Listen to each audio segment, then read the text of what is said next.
ગુજરાત જાહેર સેવા આયોગ દ્વારા એક સામાન્ય અભ્યાસની સંયુક્ત પરીક્ષામાં સ્ક્રાઇબ અને વળતર સમયની સુવિધાઓ મેળવવા માટે આયોગના પોર્ટલ પર ઓનલાઈન અરજી કરવા માટેની એક જાહેરાત આપવામાં આવે છે, જે આપણે અહીંયા એને વિગતવાર જોઈશું.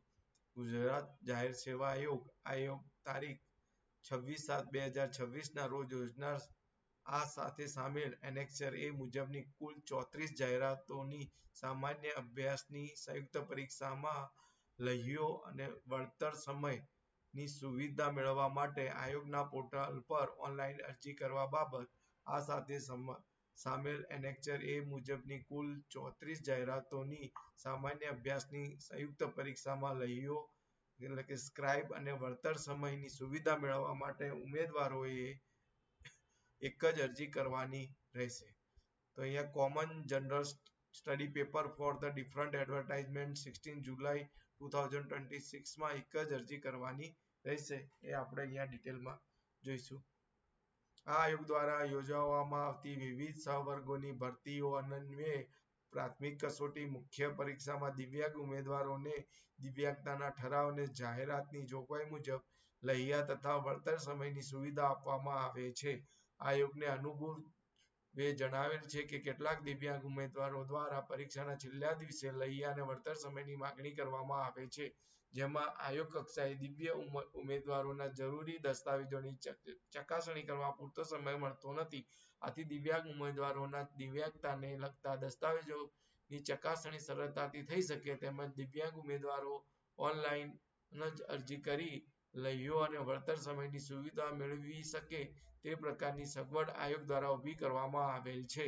તો આ સાથે એનેક્સર એ મુજબની કુલ 34 જાહેરાતોની તારીખ 26/7/2026 ના રોજ યોજનાર પ્રાથમિક કસોટીની સામાન્ય અભ્યાસની સંયુક્ત પરીક્ષા માટેનો કોલ લેટર તારીખ 16/7/2026 બપોરે 1 કલાકથી ડાઉનલોડ કરી શકાશે.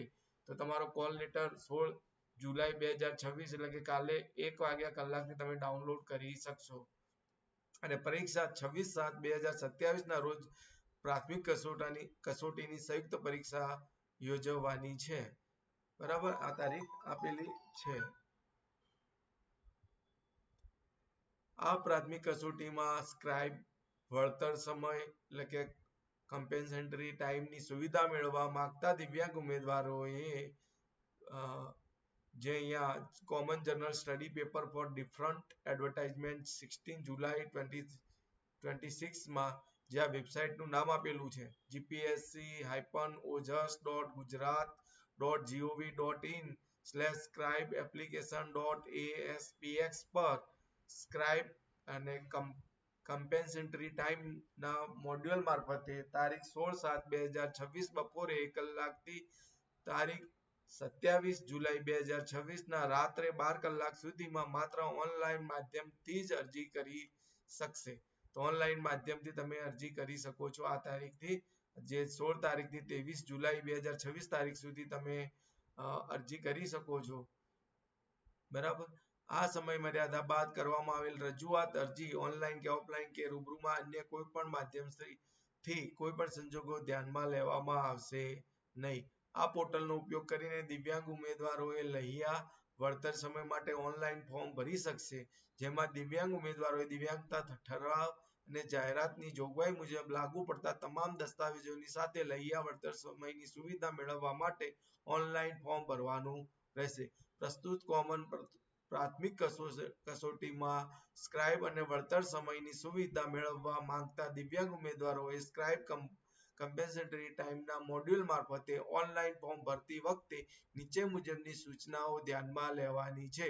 દસ્તાવેજ ફક્ત પીડીએફ, જેપીજી, જેપીજી ઓર પીએનજી ફોર્મેટમાં અપલોડ કરવા. દસ્તાવેજ એટલે કે ડોક્યુમેન્ટની ફાઇલ સાઇઝ મહત્તમ 5 MB ની અંદર હોવી જોઈએ.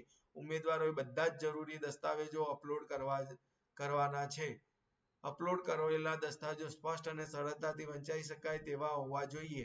સ્ક્રાઇબ અને વળતર સમયની સુવિધા મેળવવા માટેની માર્ગદર્શિકા અને સૂચના જોવા માટે જે ઓફિશિયલ વેબસાઇટ gpsc.gujarat.gov.in પર જે એડવર્ટાઇઝ છે, આ જે લિંક આપેલી છે એ લિંકમાં તમે ક્લિક કરી અને જોઈ શકશો.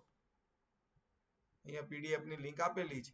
તમારા કન્ફર્મેશન નંબર જાણવા માટે અહીં ક્લિક કરો. તો આ જે લિંક આપેલી છે ojas.gujarat.gov.in/no confirmation no.aspx પર જઈને તમે ક્લિક કરશો ત્યારે તમારો જે નંબર છે કન્ફર્મેશન નંબર એ તમે જાણી શકશો.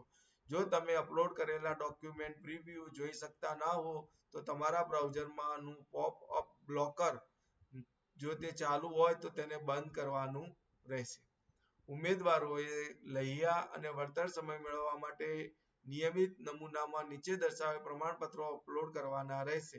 દિવ્યાંગતા અંગેનું તબીબી પ્રમાણપત્ર લખવામાં તકલીફ હોય તે અંગેનું તબીબી પ્રમાણપત્ર જે એપેન્ડિક્સ 1 માં આપેલું છે. Certification regarding physical limitation in examine to write આયોગ વેબસાઇટ પરથી ડાઉનલોડ સેક્શનમાં ઉપલબ્ધ છે. તમે ડાઉનલોડ કરીને ફિલઅપ કરીને તમે તબીબી પ્રમાણપત્ર બનાવી શકો છો.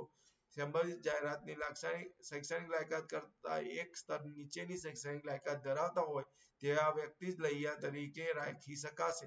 દાખલા તરીકે શૈક્ષણિક લાયકાત સ્નાતક હોય તો સ્નાતક કક્ષાના અને સ્નાતક હોય તો HSC 10+2 ઉત્તીર્ણ કરેલ હોય તેવી વ્યક્તિ લૈયા તરીકે રાખી શકાશે. લૈયાના તમામ જરૂરી પ્રમાણપત્રો જેવા કે ઉંમર, શૈક્ષણિક લાયકાત, ઓળખના પુરાવા તરીકે ચૂંટણી card, Aadhaar card, driving licence, PAN card, passport પૈકી કોઈ એક પુરાવાની સ્વપ્રમાણિત નકલ અચૂકપણે અપલોડ કરવાની રહેશે અને પરીક્ષા દરમિયાન સક્ષમ જે સત્તાધિકારી દ્વારા માંગવામાં આવે ત્યારે અસલમાં ઓળખવાનો જે પુરાવો છે એ રજૂ કરવાનો રહેશે. લૈયા કે વળતર સમય માટે અરજી કરેલ સંબંધિત કોઈ ક્વેરી સ્પષ્ટતા ઉમેદવારોને અરજી કરતી વખતે લૈયા કે વળતર સમય માટે કરેલી અરજી સંબંધે કોઈ ક્વેરી સ્પષ્ટતા ઉમેદવારને અરજી કરતી વખતે રજિસ્ટર્ડ મોબાઈલ નંબર તથા ઈમેલ પર કરવામાં આવશે. તેથી ઉમેદવારે પોતાના ઈમેલ તથા મેસેજ જોતા રહેવાનું રહેશે અને નિયમિત સમય મર્યાદામાં સ્પષ્ટતા મોકલી આપવાની રહેશે. ઉમેદવાર તરફથી કોઈ વિલંબના લીધે લૈયા વળતર સમય મંજૂર ન થાય તો તેની સંપૂર્ણ જવાબદારી સંબંધિત ઉમેદવારની રહેશે.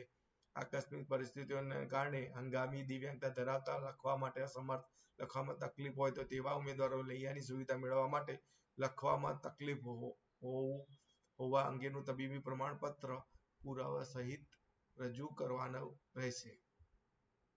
આ પુરાવાના આધારે ઉમેદવારોએ લૈયાની સુવિધા મેળવવા પાત્ર છે કે નહીં તે અંગેની આયોગનો નિર્ણય આખરી રહેશે જે ઉમેદવારોને બંધન કરતા રહેશે. હવે લૈયા માટે ઓનલાઈન અરજી કરેલ હશે તો વળતર સમય માટે અલગથી અરજી કરવાની રહેશે નહીં. લૈયા વળતર સમય મેળવવા માટે ઉમેદવાર દ્વારા કરેલી અરજીની પાત્રતા અંગે આયોગનો નિર્ણય આખરી રહેશે. પ્રસ્તુત કોમન પ્રાથમિક કસોટીમાં લૈયા વળતર સમયની સુવિધા મેળવવા માંગતા દિવ્યાંગ ઉમેદવારોએ કોઈપણ સમયના કિસ્સામાં આ જે ઈમેલ એડ્રેસ આપેલું છે આ 2 ઈમેલ એડ્રેસ છે એના ઉપર ઈમેલ તથા આ જે નંબર છે 7923258979 તો બીજો નંબર છે 7923258798 પર ટેલિફોનિક સંપર્ક કરવા વિનંતી છે. તો આ એક ગુજરાત જાહેર સેવા આયોગ જીપીએસસી દ્વારા એક જે આ તમે સ્પષ્ટ સૂચન આપવામાં આવે છે અરજી કરવા માટેનું એક સ્ક્રાઇબ અને કમ્પેન્સેટરી ટાઈમની માટે તો તમે એ રીતે તમે ઓનલાઈન અરજી કરી શકો છો અને ડેટ પણ આપેલી છે ઓનલાઈન અરજી કરવાની. તમે એ ડેટ પણ અહીંયા તમે એ જોઈ શકો છો. સમય મર્યાદામાં 16/7/2026 થી 23 જુલાઈ 2026 સુધી તમારે અરજી કરવાની છે. ઓનલાઈન માધ્યમથી અરજી કરવાની છે. જે જરૂરી ડોક્યુમેન્ટ છે એ પણ તમારે અપલોડ કરવાના છે અને તમારો જે હોલ ટિકિટ આવશે કોલ લેટર એ 16/7/2026 ના બપોરે 1 કલાકથી તમે ડાઉનલોડ કરી શકશો. જીપીએસસી જે ojas.gujarat.gov.in ઉપર જઈ અને ઓફિશિયલ વેબસાઇટ પર જઈ અને તમે ડિટેલ ચેક કરી શકશો. તો અમારી ચેનલને સબસ્ક્રાઇબ કરો અને આ વિડીયોને શેર અને લાઈક કરો.